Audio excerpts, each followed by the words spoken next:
రామభూతమిదం సర్వం అరణ్యం ప్రతిభాతిమే అని చెప్పాడు. నేను అసలు పర్ణశాలలోంచి బయటికి వచ్చి చాలా కాలం అయిపోయింది రావణ. నేను ఇప్పుడైనా బయటికి వస్తే నాకు చెట్టు మీద ఎవరు కనపడతారో తెలుసా? ప్రతి చెట్టు కొమ్మ మీద రామచంద్రమూర్తి కనపడతాడు. ఎలా కనపడతాడో తెలుసా? రాముడికి ఇప్పుడు ఎంత వయస్సో నాకు తెలియదు. సీతా కళ్యాణం అయిపోయింది, యవ్వనంలో ఉన్నాడని చెప్తారు.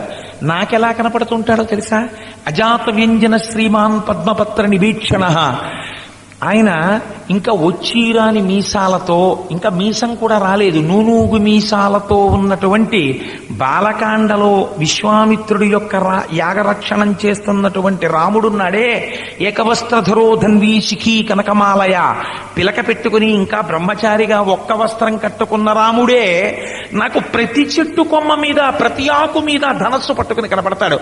రామభూతమిదం సర్వం అరణ్యం ప్రతిభాతిమే. నాకు అసలు రాముడి తప్ప చెట్టు కనపట్టలేదు, పిట్ట కనపట్టలేదు, ఆకు కనపట్టలేదు, ఏమీ కనపట్టలేదు. నా పరిస్థితి ఏమిటో తెలుసా? నేను పొరపాటున బయటికి వచ్చాననుకో, ఎవడో వచ్చి ఏమంటాడు?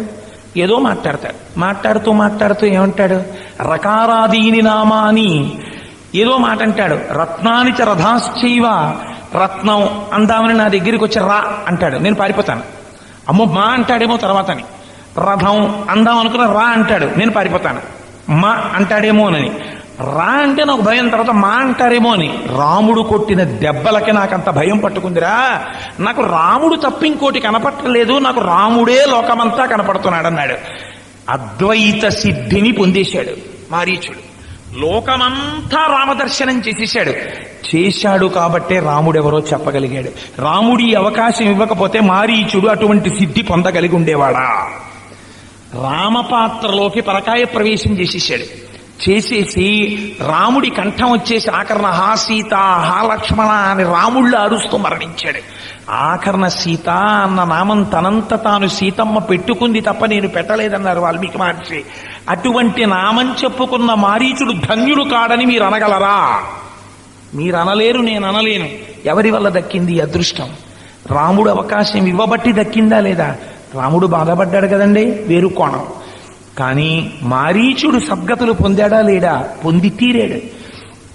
కాబట్టి రాముడికి కేవలం తప్పు చేస్తే వెంటనే శిక్ష చేసేయడం, బాణం పెట్టి కొట్టేయడం, కత్తి పెట్టి నరికేయడం ఇది రాముడు కాడు. రాముడంటే అవతల వాళ్ళకి ఒక అవకాశం ఇచ్చి మారేటటువంటి అదృష్టాన్ని కల్పించగలిగినటువంటి వాడు. ఇది ఎక్కడి నుంచి వచ్చింది? వశిష్ఠుడి విద్యా బోధనలోంచి వచ్చింది. ఒక టీచర్స్ ఎబిలిటీ అంటే ఎలా ఉంటుందో వాల్మీకి రామాయణంలో మాట్లాడతారు. ఒక పిల్లవాడు మట్టి ముద్ద లాంటి వాడండి, మీరు ఎలా మారిస్తే అలా మారిపోతాడు. ఒక పిల్లవాడిని కూర్చోపెట్టి మీరు చెప్పవలసినటువంటి రీతిలో అందంగా వాడికి విషయాలు చెప్పారనుకోండి, వాడి మనసు ఆర్ద్రత పొంది నేను కూడా అలా తయారు కావాలి అనుకుంటాడు. మీరు పిల్లవాడికి కేవలం గ్రూప్ సబ్జెక్ట్ అంటామే ఇవాళ రోజున, వాడిని ఒక మ్యాథమెటిక్స్లోనో ఒక సైన్స్లోనో వాడిని చాలా గొప్పవాడిని చేసేసి వాడికి భారతీయ సాంస్కృతిక వైభవం కానీ ఒక ధర్మశాస్త్రం కానీ లోకం కోసం వాడు పాటుపడవలసినటువంటి అవసరం కానీ మీరు వాడికి చెప్పలేదనుకోండి, వాడు ఈ దేశానికి కేవలం ఒక ప్రమాదకరమైన వ్యక్తిగా మాత్రమే పరిణమిస్తాడు. ఎందుకనంటే తనకి అవసరం ఉన్నా లేకపోయినా సంపాదించడమే ప్రయోజనం. సంపాదించి సంపాదించి సంపాదించి సంపాదించి తేనెటీగ సంపాదించినట్టు సంపాదించి దాచడం అలవాటైపోతుంది తప్ప త్యాగభావం అన్నది వాడికి అలవాటు పడదు. ఇది అత్యంత ప్రమాదకరమైన ధోరణి. ఇవాళ మన విద్యా వ్యవస్థ నాశనమైపోవడానికి కారణం ఏదైనా ఉంటే ఇదే. దీన్ని రామాయణం ఆనాడు చెప్పింది. కేవలం ఏవో కొన్ని విషయాలు చెప్పడం తప్ప పిల్లలకి సంబంధించినంత వరకు నైతిక విలువలు కాని ధర్మబద్ధమైన ప్రవర్తన కాని ఏమీ చెప్పక్కర్లేదు. ఎందుకు చెప్పక్కర్లేదు? రామాయణం చెప్పకూడదు పిల్లలకి. మత ప్రసక్తి లేని లౌకిక రాజ్యం మనది. అందుకని రామాయణం చెప్పకూడదు, భాగవతం చెప్పకూడదు, భారతం చెప్పకూడదు, పోతన గారి పద్యాలు చెప్పకూడదు, నీతి శాస్త్రం చెప్పకూడదు. ఎలా తెలుస్తుంది పిల్లాడు ఎలా వృద్ధిలోకి వస్తాడు? నువ్వు కోరుకున్న కోరిక తీరుతుంది, వాడు పెద్ద ఇంజనీర్ అవుతాడు. కానీ నువ్వు మాత్రం వృద్ధాశ్రమంలో ఉంటావు. వాడు నీకు అన్నం పెట్టడం, నిన్ను మా అమ్మ అని నలుగురిలోకి తీసుకెళ్లి వాడు పరిచయం చేయడం. వాడికి ఒక పూజ తెలియదు. ఒక పేదవాడి పట్ల మర్యాదతో మన్ననతో ప్రవర్తించడం వాడికి చేత కాదు. నోరి విప్పితే మాట యందు నియంత్రణ ఉండదు. అసలు ఇలా మాట్లాడచ్చా అన్నది రాదండి. నేను చూస్తూ ఉంటాను సమాజంలో ఎంతంత వయస్సు వచ్చేసి ఉంటాయో. కనీసం ఇలా మాట్లాడచ్చా మనం అని మాట్లాడే ముందు పరాకు పడేటటువంటి విధానం కూడా ఉండదు. ఎంతొస్తే అంత నోటికి మాట్లాడటమే. రామోద్భిర్నాభిభాషతే అంటారు వాల్మీకి మహర్షి. ఒక మాట వజ్రం. ఒక మాట మాట్లాడితే ఎంత జాగ్రత్తగా ఉండాలో, కట్టుబడ్డం ఎంత కష్టమో. అందుకే రాఘవ అని పిలుస్తారు ఆయన్ని. త్యాగాయ సమృతార్థానాం సత్యాయ మితభాషినాం యశసే విజిగీషూణాం ప్రజాయై గృహమేధినాం అంటాడు రఘువంశంలో కాళిదాసు గారు. రఘుమహారాజు గారు ఎక్కువ మాట్లాడేవాడు కాదుట. ఎందుకు మాట్లాడేవాడు కాదు? చేత కాక కాదు. ఎక్కువ మాట్లాడితే అందులో లేనిపోని మాటలు వచ్చి అసత్యం వస్తుందేమోనని, మౌనంగా ఉంటే అసత్యం మాట్లాడే అవకాశం ఉండదని తక్కువ మాట్లాడేవట. అసలు మాట అన్నది ఎంత శక్తివంతమో, ఎంత జాగ్రత్తగా మాట్లాడాలో. మా చిన్నతనంలో ప్రతి రోజు కూడా సాయంకాలం 4 నుంచి 5 అప్పటికి టైర్ అయిపోయి ఉండేవారు పిల్లలందరూ ఇంకా గ్రూప్ సబ్జెక్ట్స్ వినడానికి. సాయంకాలం 4 నుంచి 5 ఎప్పుడవుతుందా అని ఉరకలు వేస్తూ ఉండేవాళ్ళం. ఎందుచేత అంటే ఒక వృద్ధుడైపోయినటువంటి ఒక మాస్టర్ ఉండేవారు. ఆయన వచ్చి ఏదో ఒక చిన్న కథ తీసుకుని, మాటల చేత దేవతలు మన్నన చేసి వరంబులిత్తురున్. మాటల చేత దేవతలు ఎలా ప్రీతి పొందుతారో, మాట ఎంత అందంగా ఉండాలో, మాట మాట్లాడేటప్పుడు ఎంత వినయంగా మాట్లాడాలో, ఒక కఠినమైన విషయాన్ని కూడా ఎంత సరళంగా చెప్పాలో, మాట యందు కాఠిన్యము లేకుండా ఎలా ఉండాలో ఒక క్లాస్ చెప్పి వెళ్ళేవారు. ఆయన చెప్పినటువంటి అనుగ్రహం, ఆయన దగ్గర తర్ఫీదు పొందిన వాళ్ళు ఇవాళ ఎంతమంది బాగుపడ్డారో మీరు ఒక్కటి ఆలోచించండి. కోట్లకి పడగలెత్తి ఉండొచ్చండి, ఎవడకు కావాలి? నీకు అధికారం వచ్చి ఉండొచ్చు, ఎవడకు కావాలి? నువ్వు నాకన్నా ముందు పుట్టావు కాబట్టి పుట్టడం నీ గొప్ప కాదు. నాకన్నా ముందు పుట్టావు, సీనియర్ కాబట్టి నువ్వు ప్రమోషన్ పొందావు. అంతకన్నా నీకున్న గొప్పతనం ఏముంది? పుట్టడం యాక్సిడెంట్, చావడం యాక్సిడెంట్, నువ్వు యాక్సిడెంట్ వల్ల ప్రమోషన్ పొందావు అంతే. అంతకన్నా నాకన్నా నీకేం పెద్ద క్వాలిఫికేషన్ ఏం లేదు. నాకేం భయం లేదు ఈ మాట చెప్పడానికి. ఈ మాత్రం దానికి నీకెందుకంత ఎగురుబాటు? ఒక్కొక్క అధికారికి తాను ఎలా ప్రవర్తిస్తున్నాడో తెలియదు, తను ఈ మాట మాట్లాడచ్చా తెలియదు. ఒక సీట్లో కూర్చున్న దగ్గర నుంచి ఎంత విర్రవీగుడుతనంగా ఉంటారో. తన కింద పనిచేసే ఉద్యోగులు ఒక పురుగుల కింద కనపడతారు. అంత వ్యగ్రత ఎక్కడి నుంచి వస్తోంది? అహంకార ధోరణి.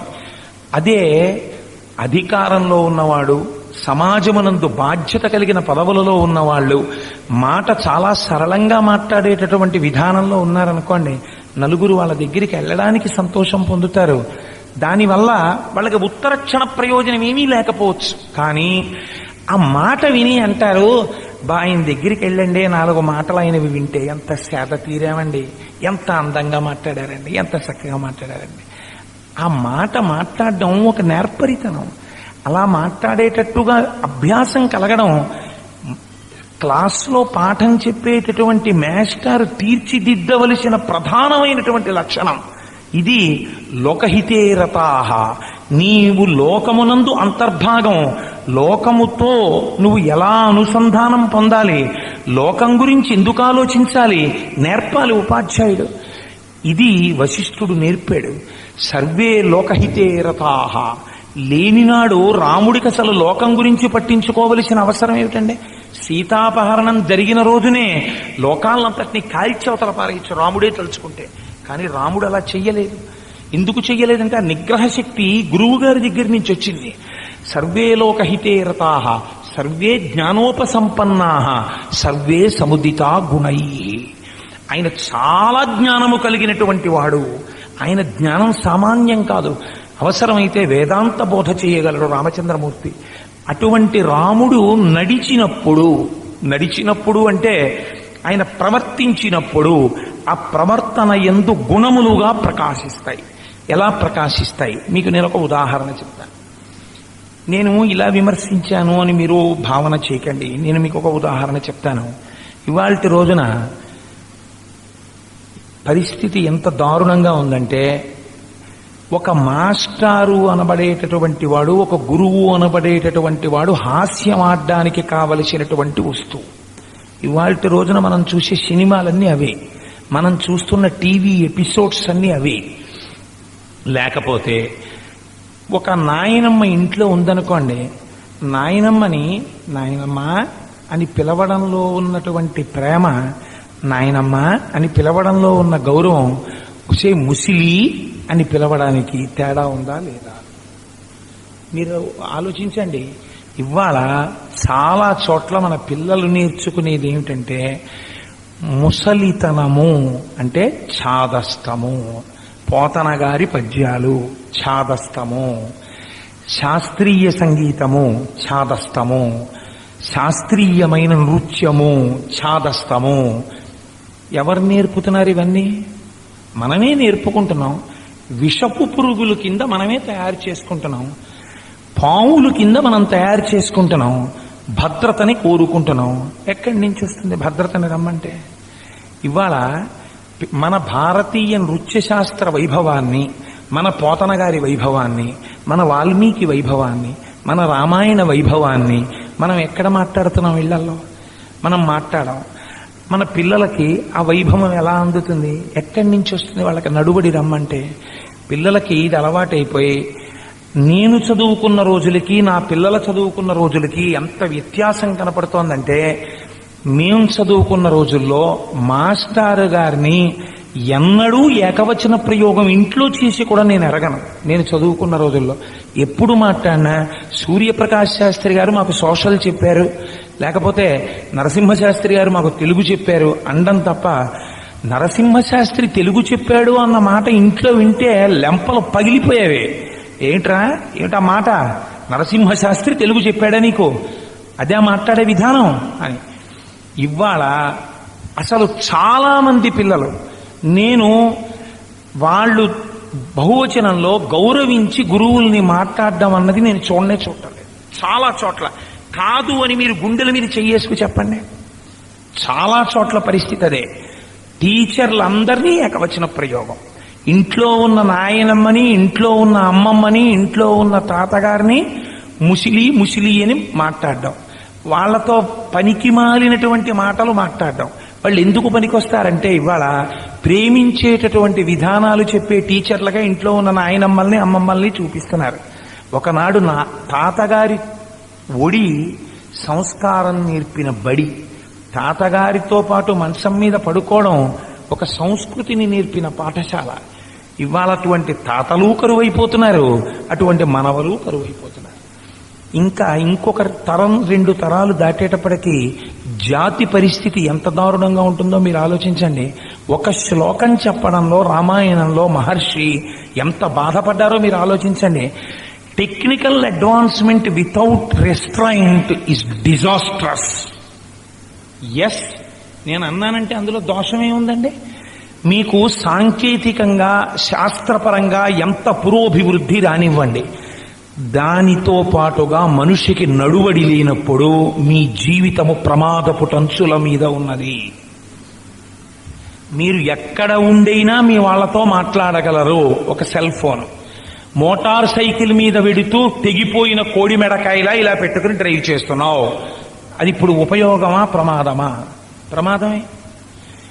నీ సెల్ ఫోన్ మాట్లాడేటప్పుడు నీ మోటార్ సైకిల్ ఆపి పక్క నుండి మాట్లాడాలని నీ కోడి నేర్పాలా? చంటి పిల్లాడివా నువ్వు? ఇంకాను ఇంగిత జ్ఞానం లేదు. దేవాలయంలోకి వెళ్ళిన వాడికి సెల్ ఫోన్ కట్టి గుళ్ళోకి వెళ్ళని చెప్పాలా? గుళ్ళోకి వెళ్ళిన వాడు భద్రత కోసం, ఏకాంతం కోసం, ధ్యానం కోసం పెడతాడు. అక్కడ నీ సెల్ ఫోన్ కోసమా వాడు వచ్చి కూర్చున్నది? వాడి ధ్యానం భగ్నం చేయడానికి నువ్వు రాక్షసాంశతో గుళ్ళోకి వెళ్ళినట్టు. అక్కడ కూడా సెల్ ఫోన్ లాపండి, జామర్లు పెట్టి ఆప్ చేయవలసిన దురవస్థకి ఇవాళ చేరుకుంది దేశం. ఇంకింతకన్నా ఏం కావాలండి? ఎక్కడుంది ఇవాళ సర్వే లోకహితేరతాః?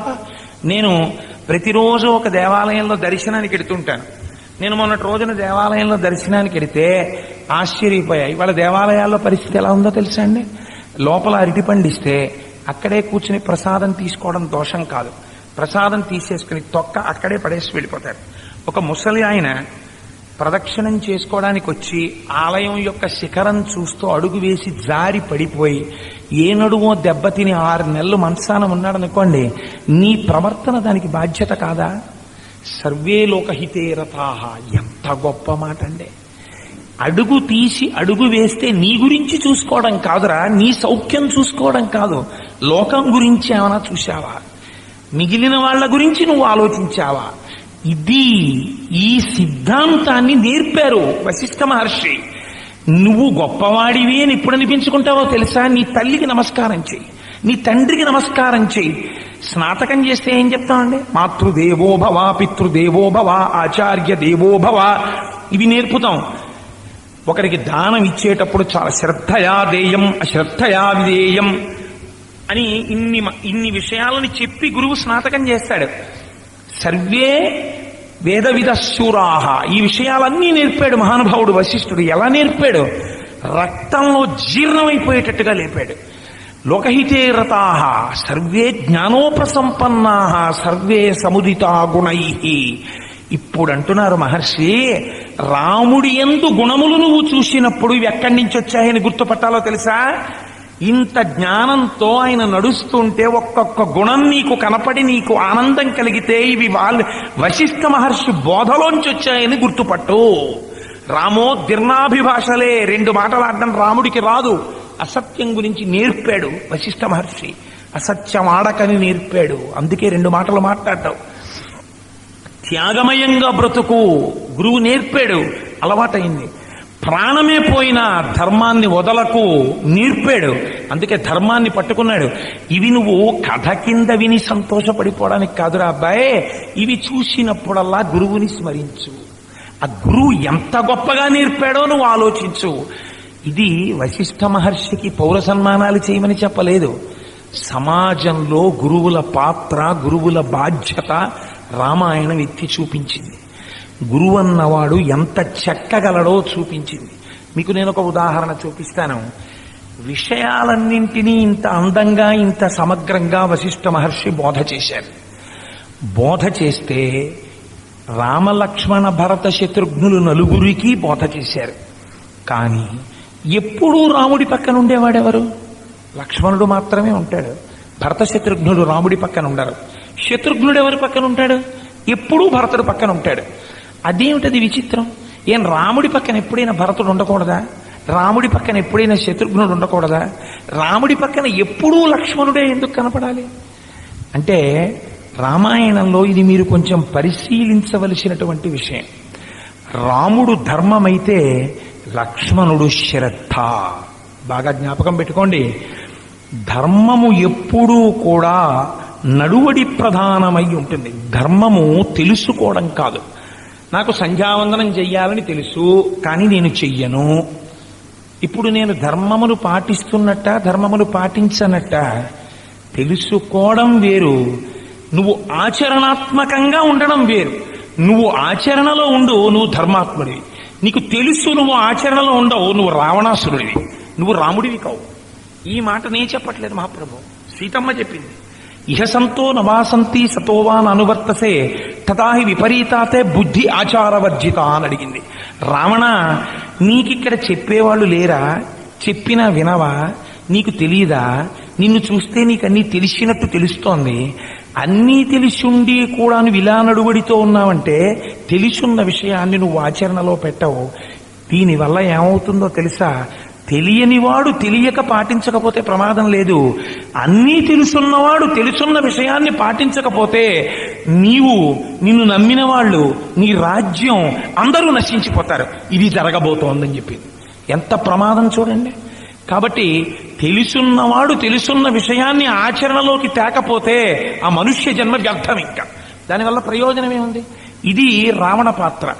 తెలుసున్న విషయాన్ని సర్వకాలముల యందు 1-2 మాటలు విచారణ చేసి, నేను ఇలా చెయ్యడమా ఇలా చేయడమా, ఇలా చేస్తే నాకు పని తీరిపోవచ్చు, కానీ ఇది ధర్మబద్ధమా, నాకు ధర్మం కావాలా, అధర్మంగానైనా సరే నా పని అయిపోవడం కావాలా? శ్రద్ధ. శ్రద్ధ అంటే తాను నమ్మినటువంటి సిద్ధాంతము, నమ్మిన సిద్ధాంతానికి కట్టుబడగలగడం ధైర్యము, ధర్మము. మీకు నేను ఒక ఉదాహరణ చూపిస్తాను. గాంధీ మహాత్ముడు 1920వ సంవత్సరంలో సహాయ నిరాకరణోద్యమాన్ని ప్రారంభం చేశాడు. ప్రారంభం చేసినప్పుడు భారత జాతి యావత్తు ఎంత స్థాయిలో జరిగిందంటే ఇళ్లల్లో ఉన్నటువంటి పట్టుబట్టలు కూడా తీసుకొచ్చి అగ్నిహోత్రంలో పారేశారు. బ్రిటిష్ గవర్నమెంట్ గడగడ వణికిపోయింది. అసలు ఇంచుమించుగా ఆ సమయంలోనే మనకి స్వతంత్రం వచ్చేయాలి. కానీ ఒక చోట చౌరీ చౌరా అనబడేటటువంటి ప్రాంతంలో ఒక బ్రిటిష్ పోలీసుని భారతీయులు పట్టుకుని ఒక స్తంభానికి కట్టి సజీవంగా కాల్చి చంపేశారు ఆగ్రహంతో. ఇది మహాత్ముడికి తెలిసింది. ఆయన అన్నాడు, సిద్ధాంతమక్కరలేని స్వాతంత్రము కన్నా సిద్ధాంతమును అవలంబించిన ప్రజల చేత తెచ్చుకోబడిన స్వాతంత్రమే నాకు కావాలి. సత్యాన్ని అహింసని ఆధారం చేసుకుని పోరాడవలసినటువంటి మనం ఒక లెంప మీద కొడితే ఇంకొక లెంప చూపించమని చెప్పినటువంటి నా నేతృత్వంలో జరుగుతున్న పోరాటంలో ఒక బ్రిటిష్ సిపాయిని సజీవంగా కాల్చి చంపారు కనుక నేను సహాయ నిరాకరణోద్యమాన్ని ఆపేస్తున్నాను, అక్కర్లేదు స్వతంత్రం, ఇప్పుడు మళ్ళీ వేరే పోరాటం జరుగుతుంది సిద్ధాంతం కోసం అని ఆపాడు ఆయన. ఇది ధర్మం అంటే. అందుకని మహాత్ముడయ్యాడు గాంధీ గారు. ఇవాళ గాంధీ గారి గురించి మనకి ఏ పుస్తకాలు అక్కర్లేదు, మనకి ఏ 4 రోడ్ల కూడలలో గాంధీ గారు అక్కర్లేదు, ఏ గాంధీ గారి విగ్రహానికి మనం పుష్పమాల వెయ్యక్కర్లేదు. అంతటి మహాత్ముడి జీవితంలో కూడా ఏమైనా వెతకగలిగితే ఎక్కడైనా చీకటి కోణాలున్నాయా అని పరిశోధనలు చేయడానికి మన బతుకులు సరిపోతున్నాయి. పిల్లల్ని వృద్ధిలోకి రమ్మంటే ఎక్కడి నుంచి వస్తారు? ఎన్ని చోట్ల మహాత్ముడి యొక్క ఆటోబయోగ్రఫీ గురించినటువంటి ప్రసంగాలు జరుగుతున్నాయి.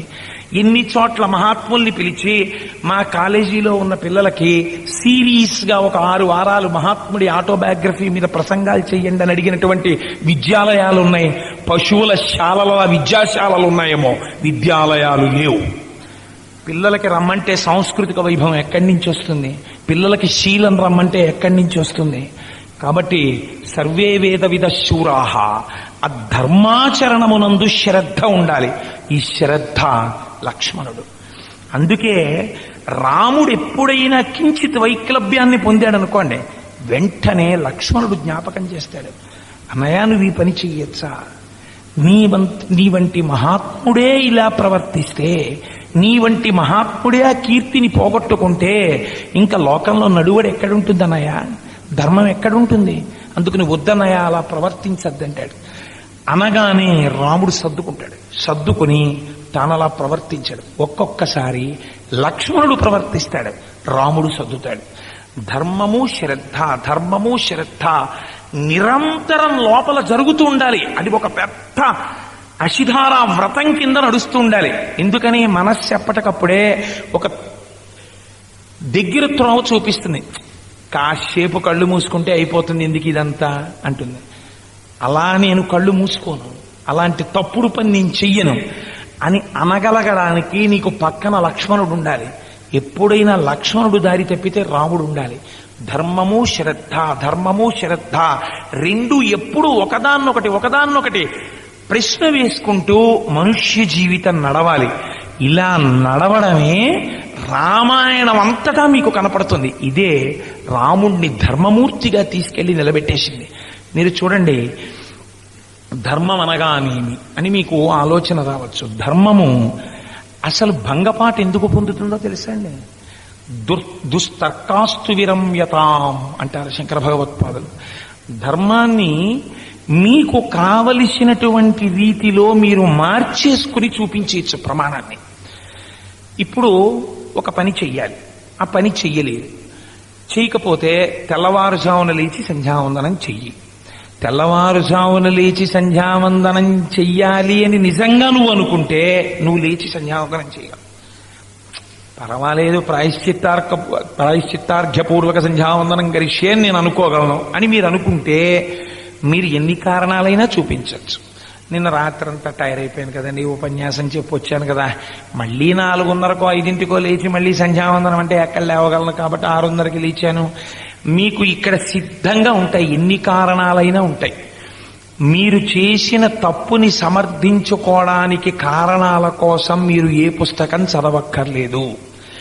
ఇన్స్టంటానియస్ గా, స్పాంటానియస్ గా ఇక్కడి నుంచి ప్రచోదనం అవుతుంది. మీరు చూడండి, నేను ఇలా అన్నానని కాదు, ఇట్స్ ఏ సైకిక్ నాలెడ్జ్. మీరు తప్పు చేశారనుకోండి, మీరు ఇలా వెళ్ళిపోతూ మీరే తప్పు త్రోవలో వెళ్ళి ఎవరినో గుద్దేశారనుకోండి, ఓ పెద్ద ఆయన చూసి, ఏమయ్యా కుర్రాడివి అలా గుద్దేశావు, చూసుకోక్కర్లా అన్నాడు అనుకోండి, వెంటనే అయ్యా నాది తప్పు, మన్నించండి పెద్దవారు, మీకేం దెబ్బ తగలలేదు కదా అని ఒక్కసారి ఆ సైకిల్ స్టాండ్ వేసి ఆయన దెబ్బలాడుతున్నా కూడా ఆయన పంచె దులిపి, అయ్యా మీకు దెబ్బ తగిలింది పెద్దవారు, నన్ను మన్నించండి, ఇంకెప్పుడూ నేను ఇలా చేయను అని చెప్పి వెళ్ళాలన్న ఆలోచన అసలు రానివ్వకుండా ఒకటి టక్కన మూత పెడుతుంది. పెట్టి ఏమంటుందంటే, ఏం మీరు చూసుకోక్కర్లేదా అను అంటుంది. అప్పుడు వెంటనే మనం ఏమంటామంటే, మీరు చూసుకోక్కర్లేదా అంటే లాజిక్కి సరిపోతుందేమో, అది అంటే ఆయన చూసుకోవాలి కదా అన్నది సరిపోతుందేమో బహుశా. కానీ అది ధర్మము నీ పట్ల అవుతుందా? నీ అంతరాత్మకి తెలియదా నువ్వు బుద్ధిసేవని? నీ అంతరాత్మకి తెలియదా నువ్వు అలా వెళ్ళకూడదని? అంటే నువ్వు అప్పటికి సమర్థించుకోవడానికి ఎన్ని కారణాలైనా నువ్వు చెప్పేయచ్చు అబద్ధాలతో కలిపి. ఒక్కటి చేయగలిగితే చాలు, దానికి నువ్వు లొంగిపోగలిగితే చాలు. కానీ నేను అలా మాట్లాడను. ఆయన నన్ను తిట్టినా సరే నేను నాది పొరపాటయా, నన్ను క్షమించండి అని అంటాను. దీనికి ధైర్యం కావాలండి. ఇది అసలు ధైర్యం, ఇది ధర్మబద్ధమైన నడువడి. దీనికి చాలా కష్టం. అలా మీరు అనలేరు. అలా అనాలంటే చాలా తర్ఫీదు ఉండాలి, చాలా ఎక్సర్సైజ్ ఉండాలి, రోజు దాని గురించిన విచారణ మనస్సులో నడుస్తూ ఉండాలి. అందుకే అలా అనగలిగినటువంటి సంస్కృతి దేశంలో ఎప్పుడు క్షీణించిపోయిందో అప్పుడే రామరాజ్యం కూడా వెళ్ళిపోయింది. మనకి రామాయణం పుస్తకంగా మిగిలింది తప్ప రామాయణం ఇవాళ నడువడి సంబంధం కాదు. ఎందుచేత అంటే దేశాన్ని పరిపాలించవలసిన వాళ్ళు కూడా పళ్ళ కొట్లో యాపిల్ పళ్ళు అమ్ముడుపోయినట్టు, కూరగాయల కొట్లో వంకాయలు అమ్ముడుపోయినట్టు, ధరలకు అమ్ముడుపోయినటువంటి రోజుల్లో వాడు నీకు పరిపాలకుడైన రోజుల్లో నీకు ఇంకా నైతిక విలువలు ఏమిటి? నీకు ఇంకా రామరాజ్యం ఏమిటి? ఎక్కడి నుంచి ఉంటుంది? యథా రాజా తథా ప్రజ. మీరు ఇవాళ నేను ఇలా ప్రశ్న వేశాను అనుకోవద్దు.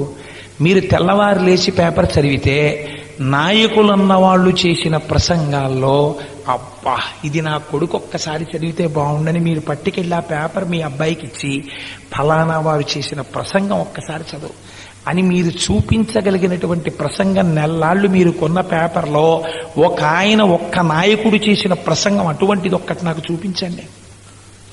ఎప్పుడైనా మాట్లాడితే నాకు తెలిసి అబ్దుల్ కలాం గారు మాట్లాడతాడు.